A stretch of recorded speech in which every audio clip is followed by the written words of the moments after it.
Hello students, this is Rajat Ahuja, your physics mentor. Welcome to the YouTube channel of Sky Code Academy.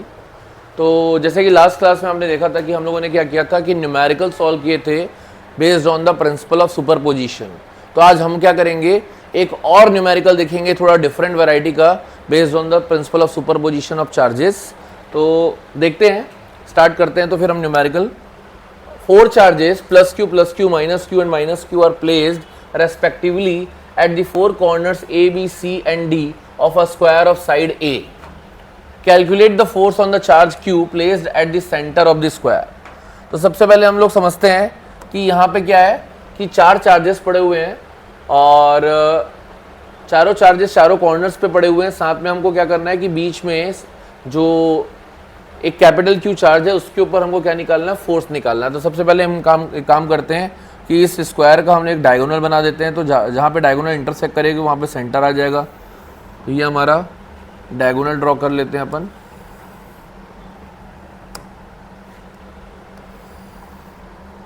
ठीक है, तो ये हमारा क्या हुआ, डायगोनल्स हो गए। इसका हम नाम दे दिए ए, ये बी, ये सी और ये डी। ये चारों वर्टिसेस हम लोगों ने लोकेट कर दिए। साथ में हम इसके सेंटर को चाहें तो अपन ओ दे देते हैं नाम। Now will start one by one. मैं मान लेता हूँ कि इस ए वर्टिसेस पे प्लस क्यू चार्ज रखा हुआ है, इस बी वर्टिसेस पे भी प्लस क्यू चार्ज रखा हुआ है, इस सी वर्टिसेस पे माइनस क्यू रखा हुआ है और इस डी वर्टिसेस पे भी माइनस क्यू रखा हुआ है और इस सेंटर ओ पे मान लेते हैं प्लस कैपिटल क्यू चार्ज रखा हुआ है। तो हमको निकालना क्या है, इस सेंटर पे जो प्लस क्यू कैपिटल चार्ज रखा है, इन चारों चार्जेस के कारण इस पर नेट फोर्स निकालना है। तो स्टार्ट करते हैं सेंटर पे रखे प्लस क्यू चार्ज के ऊपर नेट फोर्स निकालने के लिए। तो ये देखिए, जो ओ पे रखा चार्ज है, अगर हम स्टार्ट करें ए पे रखे चार्ज के कारण इस पे फोर्स का डायरेक्शन किधर होगा, तो ये भी पॉजिटिव है, ये भी पॉजिटिव है। तो नेचुरल सी बात है, रिपल्सन फोर्स होगा ओ पे रखे चार्ज पे। तो रिपल्सिव फोर्स का डायरेक्शन जो होगा वो कुछ इस तरफ होगा। ठीक है, तो ये हमारा रिपल्सिव फोर्स का डायरेक्शन हो गया और इस डायरेक्शन को हम लोग देखेंगे तो क्या होगा, this will be your F O A, this is the name of the force. Similarly इसी ओ पे रखे चार्ज पे बी पे रखे पॉजिटिव चार्ज के कारण अगर हम फोर्स का डायरेक्शन देखेंगे तो वो भी रिपल्सिव होगा और वो क्या होगा, एफ ओ बी। ठीक है, तो ये हम लोगों ने इस वाले चार्ज ए पे और बी पे रखे चार्जेस के कारण फोर्सेस को लोकेट कर दिया। अब हम एक काम करते हैं, हम इस डी पे रखे चार्ज के कारण फोर्स निकालते हैं। तो इसी डी पे रखे चार्ज के कारण अगर हम फोर्स निकालेंगे तो ये माइनस है और सेंटर पे रखा चार्ज प्लस है, तो ये ऑब्वियस ही बात है अट्रैक्ट होगा और इस फोर्स का डायरेक्शन किधर होगा, इधर होगा। तो इसको हम नाम देते हैं एफ ओ डी। ठीक है, ऑन दी अदर हैंड इस सी पे रखे माइनस क्यू चार्ज पे अगर हम देखेंगे, इस प्लस क्यू चार्ज पे फोर्स अगर निकालना होगा, इस सेंटर पे रखे प्लस क्यू चार्ज पे इस सी पे रखे माइनस क्यू चार्ज के कारण फोर्स निकालना होगा, तो ये भी अट्रैक्टिव नेचर का होगा, ये भी टूवर्ड्स दिस होगा। तो this will be your F O C. तो हमने क्या किया कि ये फोर्सेस को लोकेट कर दिया, मतलब सेंटर पे रखे पॉजिटिव क्यू चार्ज पे बाकी 4 वर्टिसेस पे रखे चार्जेस के कारण जो फोर्सेस का डायरेक्शन है वो कुछ इधर है। अब मैं आपसे एक चीज़ पूछना चाहता हूँ कि ये 2 फोर्स इधर जा रहा है, 2 फोर्स इधर जा रहा है, 2 फोर्स जा रहा है अलॉन्ग ओडी और 2 फोर्स जा रहा है अलॉन्ग ओसी। तो अगर मैं बोलूँ इसका नेट फोर्स किधर जाएगा, अगर हमारा नेट फोर्स को निकालना है तो नेट फोर्स हम किधर रखेंगे, तो ध्यान से देखते हैं, इन दोनों का नेट फोर्स कहीं नीचे की तरफ इधर जाएगा। That will be your F net. ठीक है, तो एफ नेट तो हमको समझ आ गया कि नीचे की तरफ जा रहा है। अब क्वेश्चन आता है कि एफ नेट निकालेंगे कैसे। तो अपन पहले क्या करते हैं कि इस एफ ओ बी और एफ ओ डी इन दोनों force same line of action में है, तो ये दोनों का एक सिंगल फोर्स निकाल लेते हैं। ठीक है, और फिर एफ ओ ए और एफ ओ सी ये दोनों सेम लाइन ऑफ एक्शन में है, तो इसका भी एक फोर्स निकाल लेते हैं। तो चाहो तो मैं इसको अलग से भी आपको ऐसा दिखा सकता हूँ ताकि आपको और इजी हो जाए समझने में। हमारा इस डायरेक्शन में एक्ट कर रहा है एफ ओ बी और एक्ट कर रहा है एफ ओ डी, इस डायरेक्शन में एक्ट कर रहा है हमारा एफ ओ ए और एफ ओ सी। ये हमको दिख गया। साथ में आपको पता होना चाहिए कि ये जो एंगल हमारा दिख रहा है ना बीच में, ये बीच वाला एंगल कितना होगा आपको पता है। तो आप देखिए 360 को अगर डिवाइड बाई 4 करोगे तो कितना आ जाएगा, this will be your 90 degree. ठीक है, तो this will be your 90 degree. तो पहले एक काम करते हैं कि इन दोनों जो एफ ओ बी और एफ ओ डी का जो रिजल्टेंट आएगा इसको मैं नाम दे दूंगा एफ बी डी और इन दोनों का जो रिजल्टेंट आएगा एफ ओ ए और एफ ओ सी का उसको नाम मैं दे दूंगा एफ ए सी, और इन दोनों का जो फाइनल रिजल्टेंट आएगा उसको मैं नाम दे दूंगा क्या, एफ नेट, जो हमको निकालना है। तो हमको एफ नेट निकालने के लिए पहले F B D F A C और इधर हमको इसका निकालना पड़ेगा। तो हम एक काम करते हैं, पहले स्टार्ट करते हैं एफ बी डी निकालने के लिए। तो एफ बी डी क्या होगा, F B D will be nothing but F O B plus F O D. Similarly अगर हम यहाँ पे देखेंगे एफ ए सी क्या होगा, तो F A C will be nothing but F O A plus F O C. ठीक है, तो इसी को हम लोगों ने यहाँ पे लिख दिया। इसके बाद हम लोग देखेंगे नेट निकालने के लिए क्या करेंगे, तो एफ नेट जो है 90 डिग्री में एंगल बन रहा है, तो ये हो जाएगा हमारा एफ बी डी का स्क्वायर प्लस एफ ए सी का स्क्वायर। तो ये हमारा आ जाएगा नेट फोर्स, क्योंकि दोनों में 90 डिग्री का एंगल बन रहा है, यहाँ पे 90 एंगल है। ठीक है, तो ये तीन इक्वेशंस को हम लोग थोड़ा सा ध्यान में रखेंगे। इन्हीं तीन इक्वेशन के बेस पे हमारा एफ नेट निकलने वाला है। तो सबसे पहले हमको ओ बी की जरूरत पड़ेगी, फिर ओ डी की जरूरत पड़ेगी, तो हम एक एक करके निकालते जाते हैं।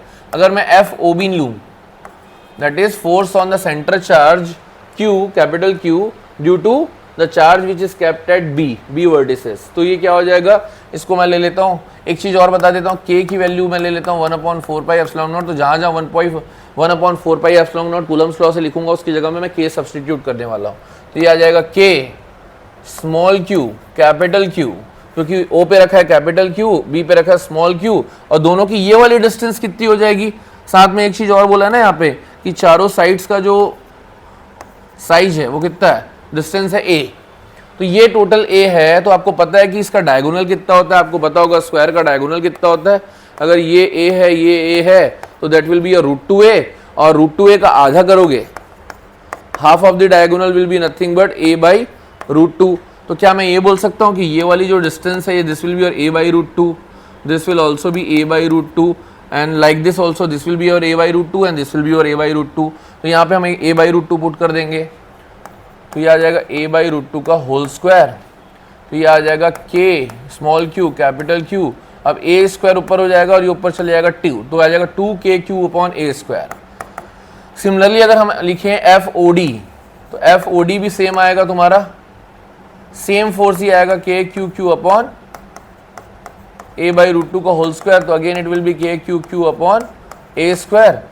सिमिलरली अगर मैं बाकी फोर्सेस की भी बात करूं, एफ ओ ए, तो ये भी वही आने वाला है kq अपॉन a स्क्वायर, और मैं बात करूं एफ ओ सी की, तो ये भी वही आने वाला है kq अपॉन a स्क्वायर। ठीक है, क्योंकि चार्जेस का मैग्नीट्यूड, सारे चार्जेस का मैग्नीट्यूड सेम है, तो ये आपको समझ आ रहा होगा।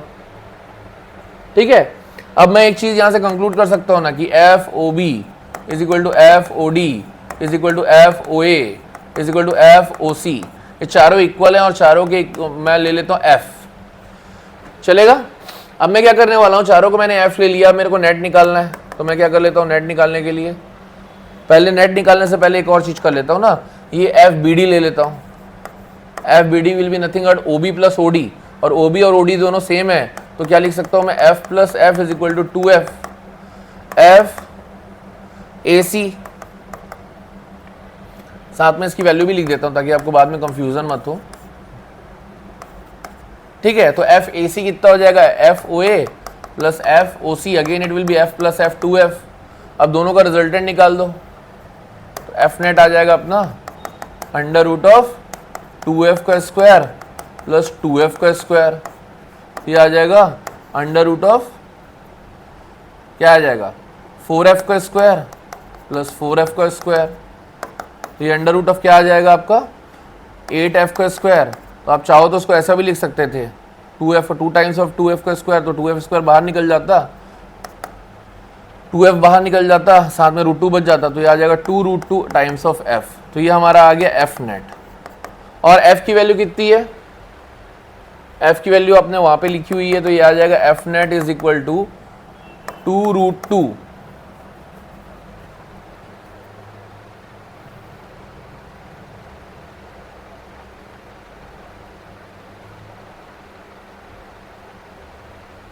2√2।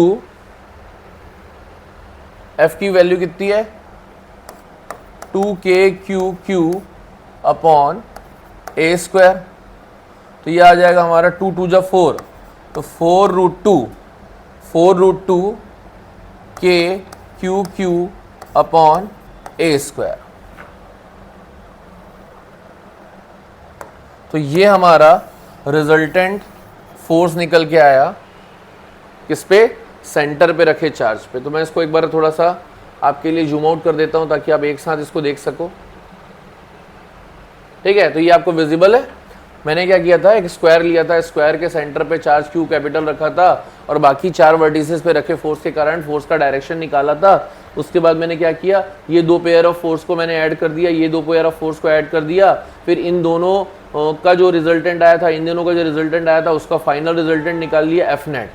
ठीक है, तो वो एफ नेट निकाला तो मेरा कितना निकल के आया, 4√2 के क्यू क्यू अपॉन ए स्क्वायर। तो ये क्या क्वेश्चन था, थोड़ा अलग वैरायटी का था। लास्ट क्लास में तो हम लोगों ने क्या किया था, इक्विलेटरल ट्रायंगल के बेस पे सॉल्व किया था। ये वाले क्वेश्चन में हमने क्या किया कि जब 4 चार्जेस रहेंगे किसी स्क्वायर के वर्टिसेस में तो फोर्स कैसे निकालना है, हमने वो किया है। तो ये एक अलग वैरायटी हो गई। और इस टाइप के जो क्वेश्चन क्या बोलते हैं क्वेश्चंस एग्जाम में बहुत अच्छे से बनते हैं। आपको मेथोडोलॉजी पता होना चाहिए कि किसी भी क्वेश्चंस को इस पैटर्न के कैसे सॉल्व करना है। तो आज के लिए इतना ही, थैंक यू।